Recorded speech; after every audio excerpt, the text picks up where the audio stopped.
اس پر بھی کفار بولے، انہوں نے کہا یہ بھی ہمیں قبول نہیں، آپ محمد ابن عبداللہ لکھے، محمد رسول اللہ نہیں، محمد ابن عبداللہ لکھے، یہی تو ہمارا آپ سے مسئلہ ہے معاذ اللہ، اگر ہم آپ کو رسول اللہ مان جائیں تو لائی کس بات کی؟ آپ کاٹیے۔ حضور کا حکم ماننا بڑا ضروری ہے۔ نبی پاک نے فرمایا حضرت علی سے یہ رسول اللہ کاٹ دو، مولا علی قلم چھوڑ کے پیچھے کھڑے ہو،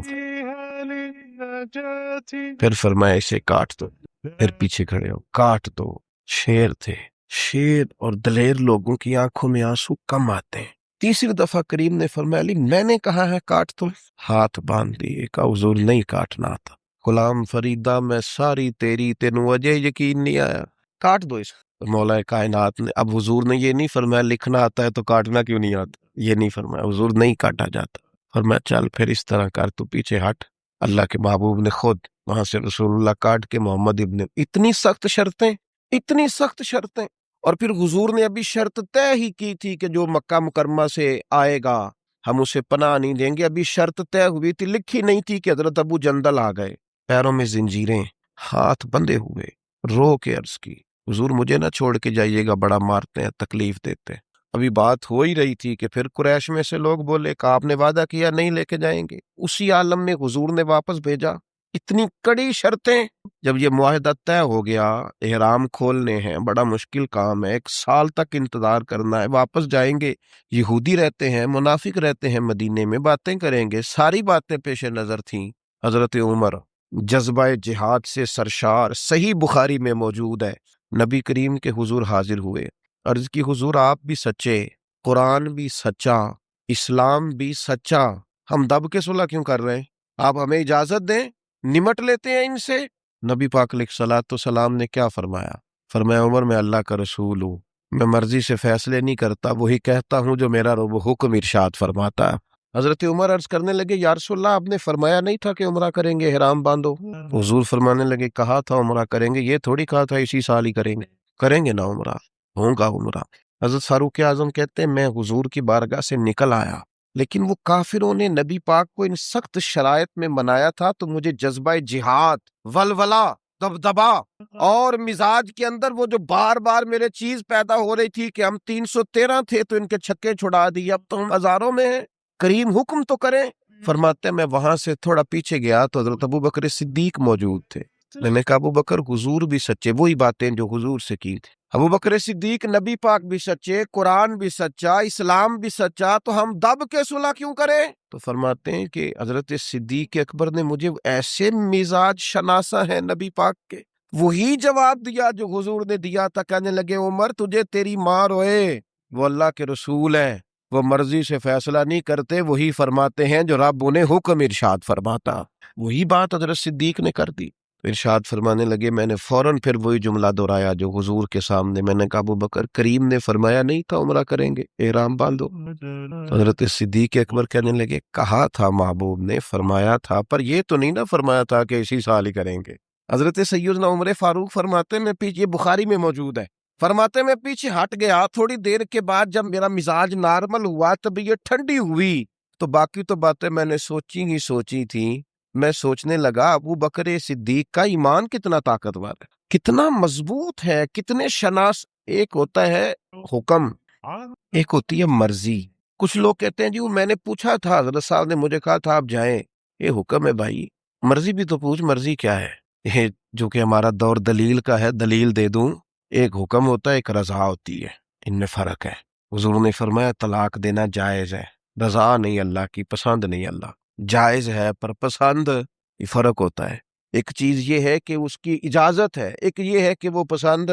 ان میں فرق ہے۔ حضرت ابوبکر صدیق رضی اللہ تعالیٰ عنہ کا کمال یہ ہے کہ وہ نبی پاک کی رضا کو جان گئے تھے، انہیں حضور نے فرمایا نہیں تھا کہ بلال کو خرید کے لائیں، فرمایا نہیں نبی پاک، حکمن نہیں کہا، لیکن حضور سیدنا بلال کے لیے پریشان تھے، تو جناب صدیق بات سمجھ گئے اور جا کے کہا بلال خریدنے آیا ہوں، تو اس نے اپنے حساب سے بڑے مہنگے پیسے بتائے، آپ فرمانے لگے تو انہیں اپنی اوقات کے برابر ہی بات کی ہے، میں تو بہت کچھ لے کے آیا تھا۔ اس نے کہا تاجر آدمی ہو، تاجر بندے تو اس طرح کے کام نہیں کرتے، فرمایا تم ہمیں سمجھے نہیں نا ابھی تک، یہ جو مرضی کو سمجھ لینا ہے نا، رضا کو۔ میں آپ سے عرض کروں، میں دینی لوگوں سے بھی مجھے شکوہ رہتا ہے، دینی لوگ بھی کئی دفعہ 2 قدم پیچھے ہٹتے ہیں، اپنے کام کا مزہ نہیں لیتے، دفاعی محاذ پہ کھڑے ہو جاتے ہیں۔ نہیں جی نہیں، وہ تو بات آپ کی ٹھیک ہے، پر وہ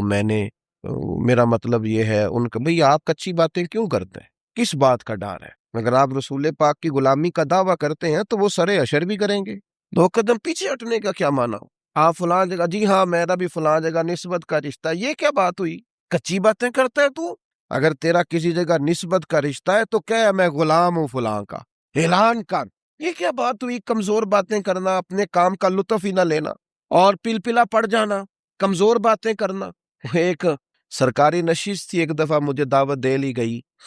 تو اس میں کچھ اور فکر کے لوگ بھی موجود تھے، تو ایک صاحب نے مجھے کہا کہ نظریاتی طور پر اب وقت آ نہیں گیا کہ کچھ چیزوں کو طے کر لیا جائے، اور میں نے کہا کسی کو گالی تو پہلے بھی نہیں دیتے، مزاج ہی نہیں ہے، برا تو پہلے بھی نہیں کہتے، اپنا کام کر رہے ہیں، نہیں اگر تھوڑی سی، میں نے کہا ایک بات بڑی پکی ہے، مضبوط ہے، ہم نے دعا مانگی ہے کہ ہماری آنے والی نسلوں میں بھی مالک وہ بچہ پیدا کرنا جو یا رسول اللہ کہنے والا ہو۔ میں وہ سنی ہوں جمیل قادری مرنے کے بعد، میرا لاشا بھی کہے گا صلاۃ و بس۔ نظریاتی کمزوری کوئی نہیں، کچی بات ہوگا قیامت۔ داتا صاحب جاتے ہیں تو میرے بھائی ہم ڈٹ کے جاتے ہیں، خواجہ اجمیر کے ہاں جاتے ہیں تو اللہ کے فضل سے ڈٹ کے جاتے ہیں، غوث اعظم جیلانی کو مرشد مانتے ہیں تو دعویٰ یہ ہے کہ خدا کے فضل سے ہم پر ہے سایہ غوث اعظم کا،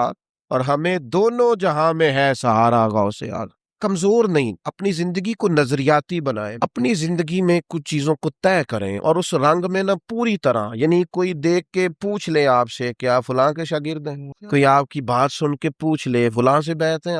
آپ کی شخصی، یعنی تیری تصویر میں وہ رنگ بھرے ہیں میں نے، لوگ دیکھیں گے تجھے پر پہچانیں گے مجھے۔ انسان کی کیفیات ہوں، یعنی اس کا انداز ہو، اس کا طور طریقہ ہو، لوگوں کو پتہ چلے کہ اس کی نسبت کس جگہ پہ ہے، کمزور کچی باتیں نہیں۔ عیسائی اس طرح کرتے تھے کہ ان کے ہاں جب کوئی بچہ پیدا ہوتا نا تو وہ بچے کو نا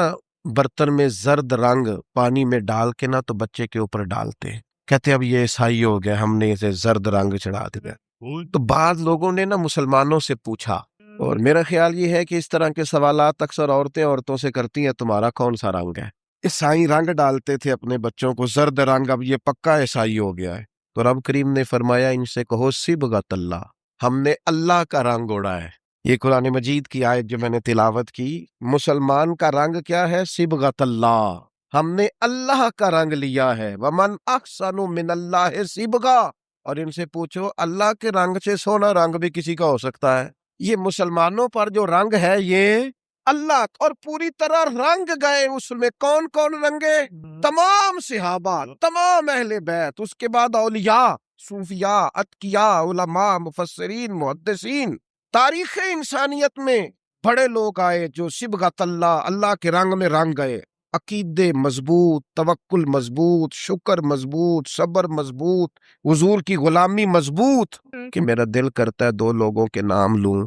جو پوری طور پر صبغت اللہ میں رنگ گئے۔ ایک نام انبیاء میں ہے، وہ ہے حضرت ابراہیم خلیل اللہ کا، واتخذ اللہ ابراہیم خلیلا، میں نے جناب ابراہیم علیہ السلام کو اپنا خلیل بنا لیا، اور کیسے بنایا؟ وَإِذِ ابْتَلَىٰ إِبْرَاهِيمَ رَبُّهُ بِكَلِمَاتٍ فَأَتَمَّهُنَّ قَالَ إِنِّي جَاعِلُكَ لِلنَّاسِ إِمَامًا، رب فرماتا ہے میں نے بعض باتوں میں جناب ابراہیم کو آزمایا، میں نے امتحان لیا، یاری تیری سونا تے آزمائشاں تیریاں اگ، سونا پرکھیا جامدائی پہلو نال اگاں دے لگ، اللہ فرماتے ہیں میں نے ان سے امتحان لیا، فَأَتَمَّهُنَّ، پھر امتحان لینے والا فرماتا ہے وہ میرے امتحان پہ پورے اترے۔ قَالَ إِنِّي جَاعِلُكَ لِلنَّاسِ إِمَامًا، فرمایا ابراہیم اب میں آپ کو لوگوں کا امام بنانے والا ہوں۔ حضرت ابراہیم انبیاء میں اور امت مسلمہ میں جس نے پورا رنگ پوری طرح اوڑا ہے نا اللہ کا رنگ، وہ حضرت ابوبکر صدیق،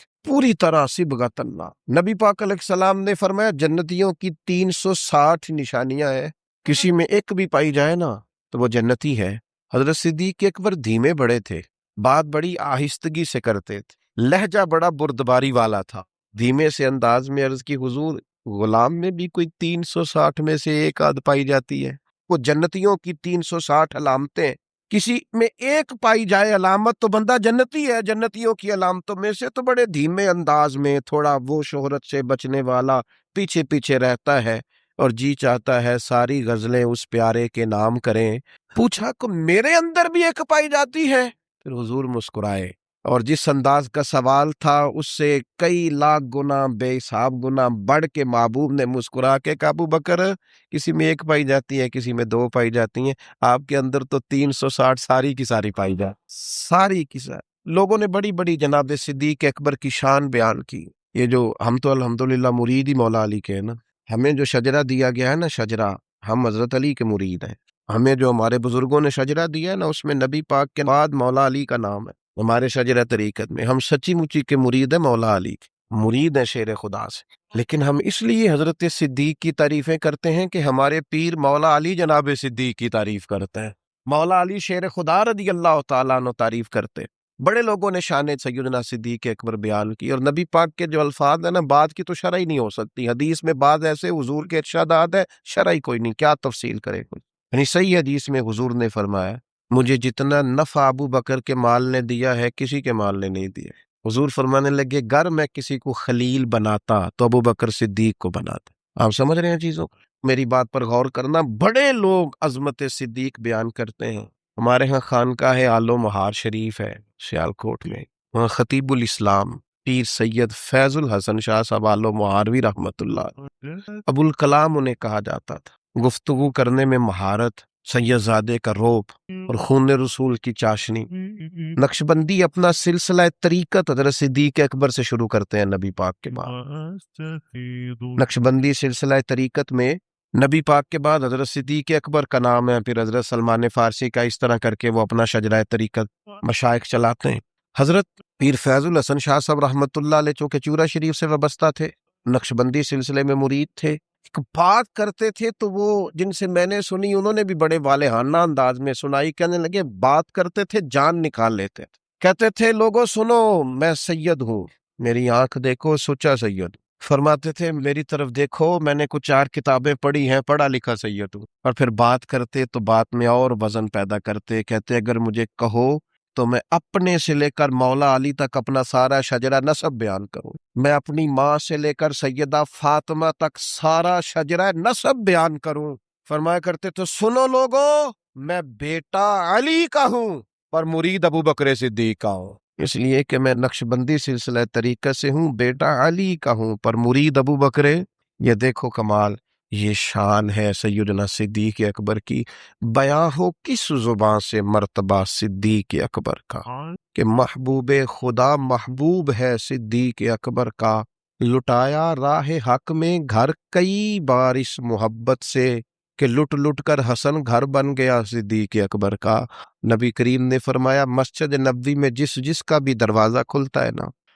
سارے دروازے بند کر دو، صحیح بخاری ہے، سب بند کر دو دروازے، ابو بکر صدیق کا دروازہ نہ بند کرنا۔ آج بھی کسی بھی زمانے میں مسجد نبوی کے سب دروازے بند کیے جا سکتے ہیں، لیکن جس کے باہر لکھا ہے نا باب ابی بکر صدیق، وہ دروازہ کبھی بند نہیں ہوتا، کیونکہ اس دروازے کو مدینے والے محبوب نے کھلوایا ہے، وہ ہمیشہ چمکتا ہے۔ لوگ شرارتیں کرتے ہیں اور انسانی طبیعت ہوتی ہے کہ شرارت کی طرف جلدی مائل ہوتی ہے۔ کوئی اپنا قد اونچا کرنے کے لیے بعض اوقات کسی بڑے آدمی کے خلاف بات کرتا ہے تو لوگ اسے بھی غور سے سنتے ہیں، یہ بھی ایک طریقہ ہوتا ہے شہرت حاصل کرنے کا۔ کہ جب بھی آپ کو کوئی شخص نظر آئے نا صحابہ میں سے اہل بیت میں سے کسی کے بارے میں کچی بات کرتا تو سمجھو بیچارہ کمزور ہے، یہ بیچارہ نہ کسی نفسیاتی الجھن کا شکار ہے، اپنا قد اونچا کرنے کے لیے کسی بڑے کے بارے میں بات کرنا ہے۔ اس طرح قد اونچے نہیں ہوتے۔ کبھی ایسے لوگ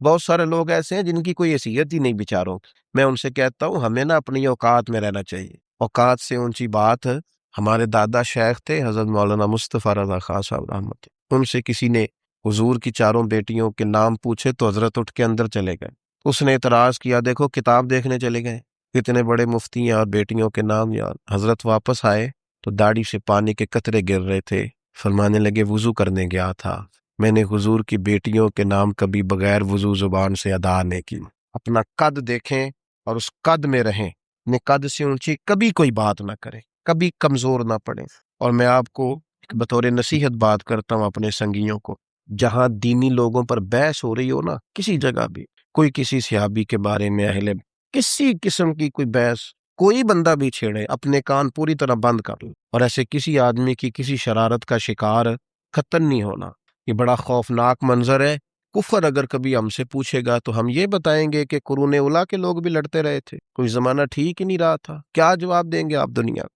اس لیے بڑوں کے معاملات کے اندر الجھنے کی ضرورت،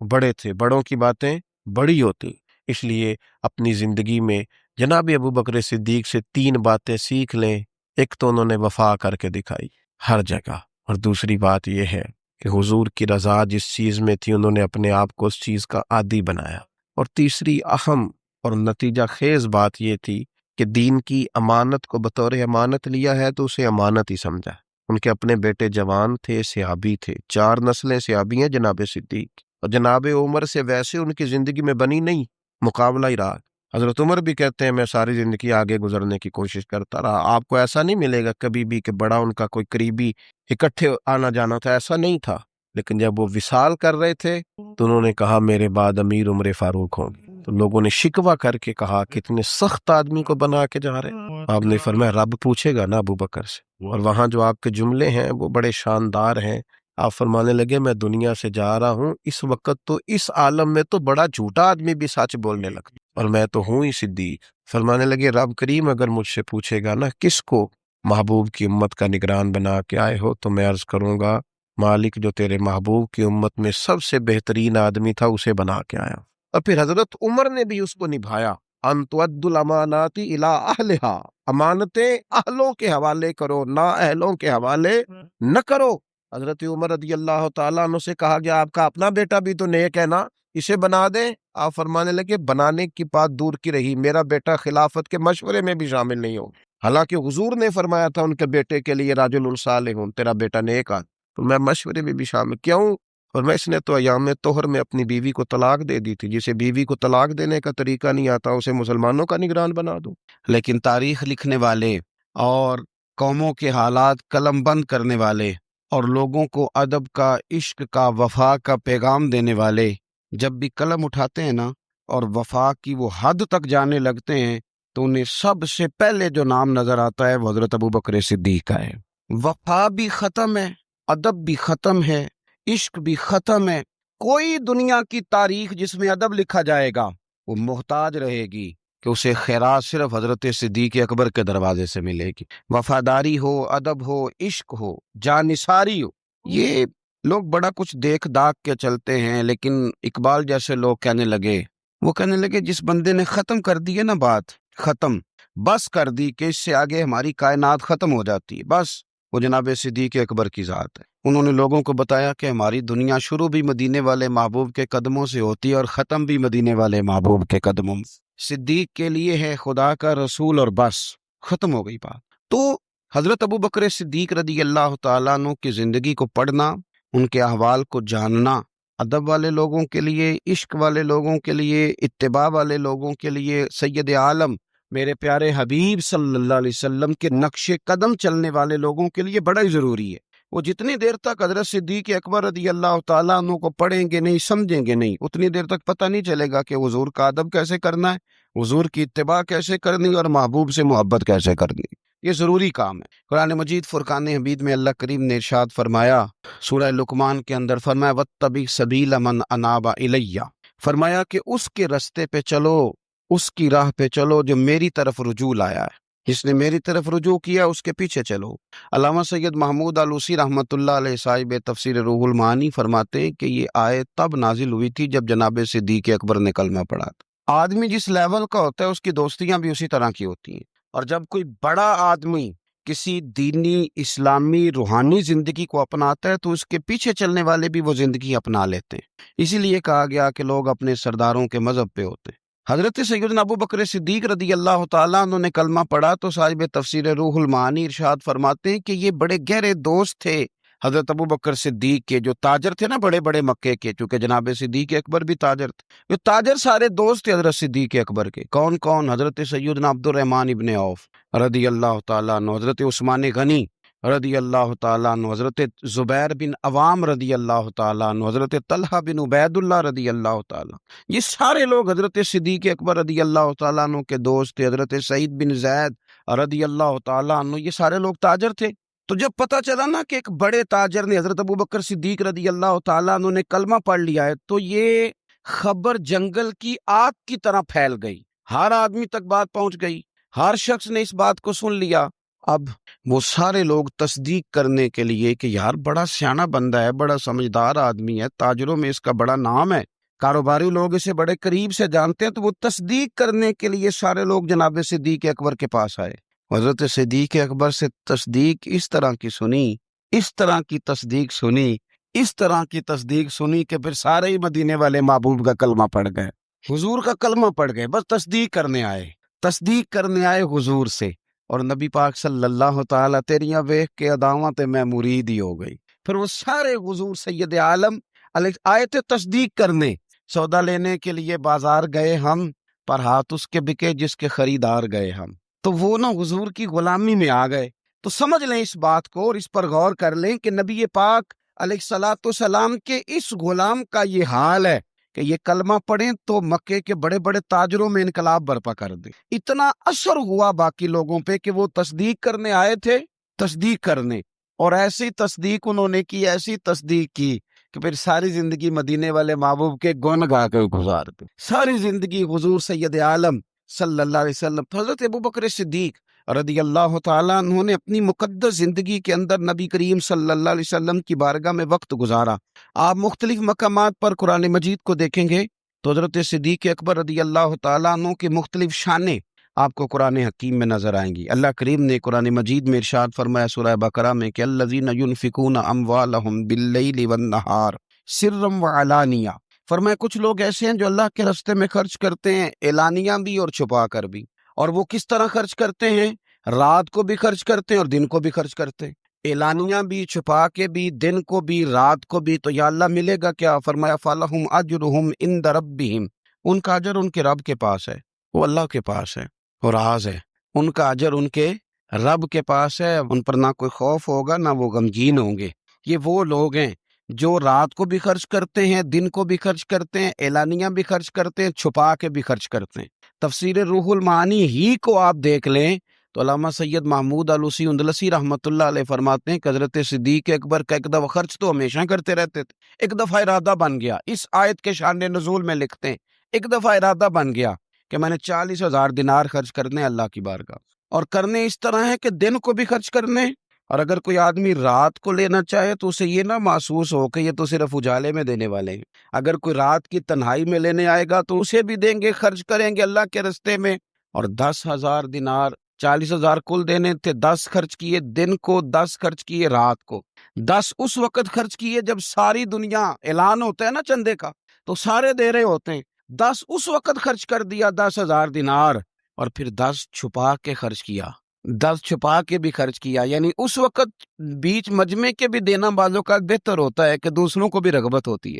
کیونکہ ایک بندہ اگر کہیں خرچ کرتا ہے تو پھر دوسرے بھی دیکھ کے خرچ کرتے ہیں، تو جب سب دے رہے تھے تب بھی دیا، اور جب کوئی نہیں دے رہا تھا تو تب بھی دیا، اور دن کو بھی دیا اور رات کو بھی دیا، تو رب کریم نے پھر اس کا ذکر قرآن مجید میں فرما دیا۔ تو حضرت ابوبکر صدیق رضی اللہ تعالیٰ عنہ کی حیات مبارکہ کو آپ پڑھیں، اس پر آپ غور کریں، ایک مقام نہیں درجنوں مقامات آپ کو ایسے ملیں گے۔ اسی طرح امام فخر الدین رازی رحمۃ اللہ علیہ تفسیر کبیر میں فرماتے ہیں کہ یہ جو آیت ہے نا ان الذین قالوا ربنا اللہ ثم استقاموا تتنزل علیہم الملائکہ، بے شک وہ لوگ جنہوں نے کہا کہ ہمارا رب اللہ ہے، پھر وہ اس پر قائم ہو گئے تو ان پر فرشتے اترتے ہیں، اور فرشتے کیا کہتے ہیں؟ اللہ تخافوا ولا تحزنوا، خبردار خوف نہ کرو، غم نہ کھاؤ، وَأَبْشِرُوا بِالْجَنَّةِ الَّتِي كُنْتُمْ تُوعَدُونَ، اور خوش ہو جاؤ اس جنت پر، تمہیں خوشخبری دینے آئے ہیں اس جنت کی جس کا رب نے تمہارے ساتھ وعدہ کیا ہے۔ تو امام راضی کہتے ہیں یہ جو کہا نا کہ وہ لوگ جنہوں نے کہا اللہ ہمارا رب ہے، پھر وہ ڈٹ گئے، پھر ان پر فرشتے اترے اور فرشتے خوشخبری دینے کے لیے اترے،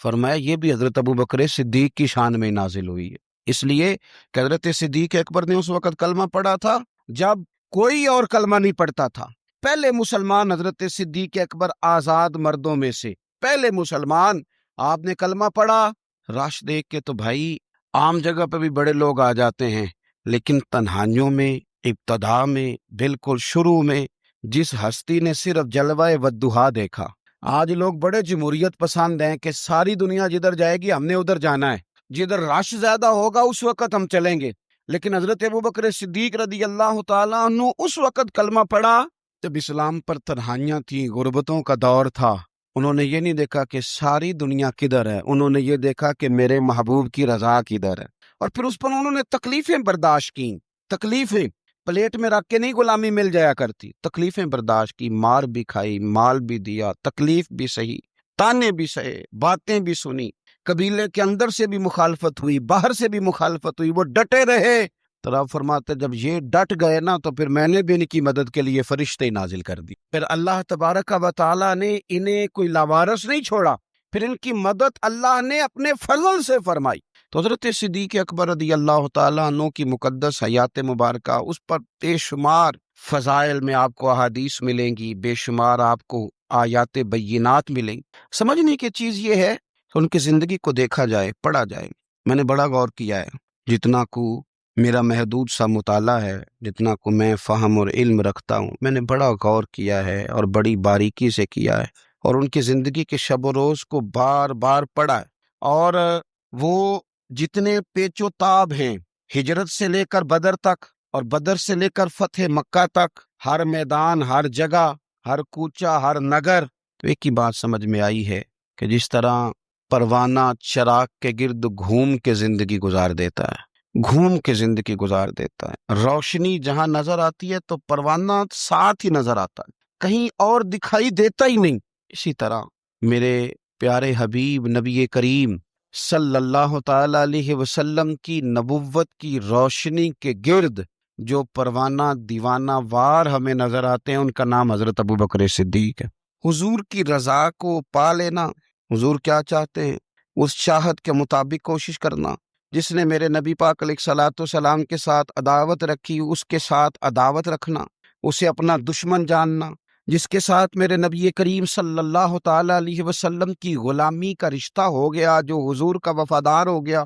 اس کے ساتھ دست شفقت پھیرنا، اس سے پیار کرنا۔ حضور صلی اللہ علیہ وسلم نے خود فرمایا کہ میری امت پر سب سے زیادہ نرمی کرنے والے ابوبکر صدیق ہیں۔ اس کے ساتھ محبت کرنا، اس کے ساتھ پیار کرنا، اپنی ظاہری زندگی کو، اپنے وجود کو، اپنی خواہشات کو، اپنی اولاد کو، اپنے تعلق کو، سب کو پیچھے رکھ کے سب سے آگے اپنے محبوب کی ذات کو رکھنا، یہ کمال صرف حضرت صدیق اکبر ہی کو حاصل ہے۔ لوگ عمل کرتے ہیں پر مزیدار نہیں کرتے، چل پڑتے ہیں پر پورا نہیں چلتے، رشتہ بناتے ہیں پر سوچتے ہیں کہ اتنا ہی کافی ہے، اتنی زیادہ وفا اور اتنی زیادہ پیچھے چلنے کی کیا ضرورت ہے۔ لیکن حضرت ابوبکر صدیق رضی اللہ تعالیٰ نے جو رشتے بنائے، پھر وہ رشتے نبھائے، پھر انہوں نے حضور کی اس غلامی کو نبھا کے دکھایا، کلمہ پڑھا۔ ہمارے ایک بزرگ فرمایا کرتے تھے ابوبکر نے دوستی لگائی تھی مکے میں، اور جوان کرائی بدر و احد خندق میں، اور فرماتے ہیں ساتھ نبھائی ہے قبر میں بھی۔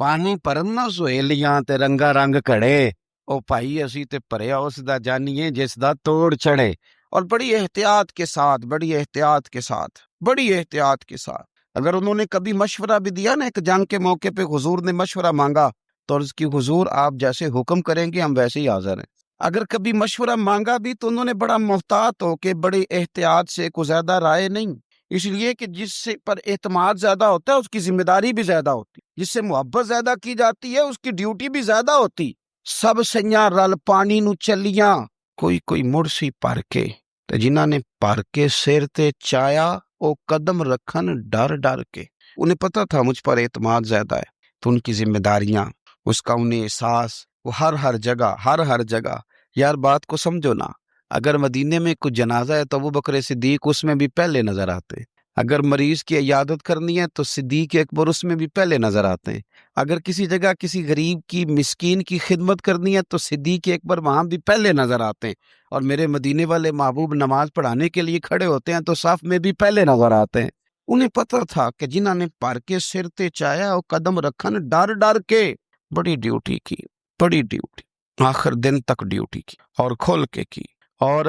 حضور سید عالم صلی اللہ تعالی علیہ وسلم کے وصال ظاہری کے بعد بھی حضور کے دین سے، حضور کی اولاد سے، حضور کے صحابہ سے، نبی کریم صلی اللہ تعالی علیہ وسلم کے مشن سے انہوں نے وفاداری والی ڈیوٹی کی۔ اور ابوبکر صدیق رضی اللہ تعالیٰ عنہ کو جب نور والے کفن میں لوگ تدفین کے لیے اٹھا رہے تھے، اور جب ان کی اس وصیت پر عمل کیا جا رہا تھا کہ مجھے نا فوراً نہ میری قبر کھودنا حضور کے ساتھ، پہلے پوچھ لینا، پہلے گواہی لے لینا، پہلے او لے سجنا اساں توڑ نہیں پائی، اساں جان دتی راہ تیرے۔ حضرت ابوبکر صدیق رضی اللہ تعالیٰ عنہ نے اپنی زندگی وفاداری والی گزاری۔ دعا کریں ہم نے بھی جہاں لگائی ہے نا ہماری نبھ جائے، ہمارا نہ کسی جگہ کوئی ایسا معاملہ نہ بن جائے، ہم نہ نبھانے کے قابل ہو جائیں، کچھ ایسا نہ ہو جائے کہ جس میں معاملہ تکلیف والا ہو، ہم نہ طے کر جائیں۔ بڑی بڑی آندھیاں آتی ہیں، بڑے بڑے طوفان اٹھتے ہیں، بڑے بڑے دھوپ چھاؤں کے معاملات ہوتے ہیں۔ دعا کرو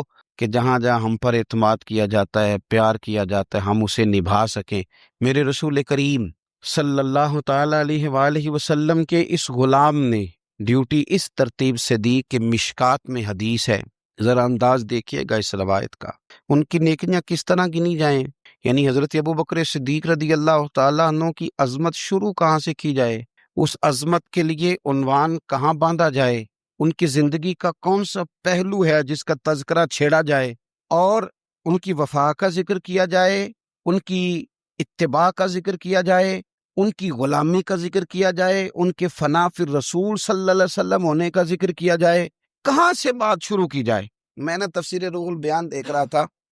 یعنی کچھ باتیں ایسی ہیں کہ یہ موقع نہیں تھا یار، یہاں یہ والی باتیں تو نہیں نہ ہوتی۔ یعنی اماں جب لاڈ سے پتر سے بات کرتی ہے تو روٹین میں کرتی ہے نا، گھر میں بیٹھے کتنا پیارا ہے میرا بیٹا، میرا پتر بڑا بیبا ہے، وہ گھر میں لاڈ سے بات کرتی ہے۔ جب وہ سفر پہ انسان جا رہا ہو یا کوئی ایمرجنسی حالات ہوں تو اس موقع پر لاڈ کی باتیں نہیں ہوتی، اس موقع پر بڑی میٹھی، بڑی شستہ، بڑی الگ تھلگ باتیں نہیں ہوتی۔ علامہ اسماعیل حقی رحمۃ اللہ علیہ تفسیر روح البیان کے اندر فرماتے ہیں کہ جنگ بدر کے اندر نا حضرت ابوبکر صدیق رضی اللہ تعالیٰ عنہ کے صاحبزادے، وہ پہلے بھی آپ نے سنا ہوا ہے، بڑی معروف بات ہے کہ وہ کافروں کی طرف سے آئے تھے لڑنے کے لیے، ابھی کلمہ نہیں پڑھتے تھے، بعد میں اللہ نے توفیق دی وہ بھی مسلمان ہو گئے۔ وہ کافروں کی طرف سے جب آئے انہوں نے للکارا انہوں نے، تو حضرت صدیق اکبر نے نا جلدی سے تلوار اٹھائی اور اٹھنے لگے، کہا یا رسول اللہ مجھے اجازت دے میں اس کی گردن کاٹ کے لاؤں۔ تو حضور نے فرمایا ابوبکر آپ بیٹھ جائیے۔ حضور وہ للکار رہے ہیں، اس طرح والد کو غصہ زیادہ نہیں ہوتا بچے کی کسی غلطی پر، تو کہا حضور میں نے جانا ہے، ابھی اس کی گردن کاٹ کے لاتا ہوں۔ فرمایا ابوبکر بیٹھ جائیے۔ حضرت صدیق اکبر کی طبیعت کے اندر جب حضور نے وہ جلال دیکھا اور خیال دیکھا کہ اب تو یہ جانا ہی چاہ رہے ہیں، تو حضور نے پھر کیا انداز اختیار کیا، نبی کریم علیہ السلام نے فرمایا ابوبکر بیٹھ جا، تیری ابھی بڑی ضرورت ہے، فرمایا تیری وجہ سے ابھی ہم نے بڑے نفع اٹھانے۔ اور پھر حضور نے فرمایا ابوبکر جس طرح میرے لیے میری آنکھیں اور میرے کان ہے نا، جس طرح میرے لیے میری آنکھیں اور میرے کان ہے، اسی طرح ابوبکر تو بھی میرے لیے یہی حیثیت رکھتا ہے۔ جس طرح بندہ آنکھوں سے دیکھتا ہے، کانوں سے سنتا ہے، اللہ کرے آپ کو سمجھ آئے، آنکھوں سے دیکھتا ہے اور کانوں سے سنتا ہے، فرمایا ابوبکر تو میرے لیے اسی طرح ہی ہے، گویا میں تیری صورت میں ہی تو دنیا کو دیکھتا ہوں۔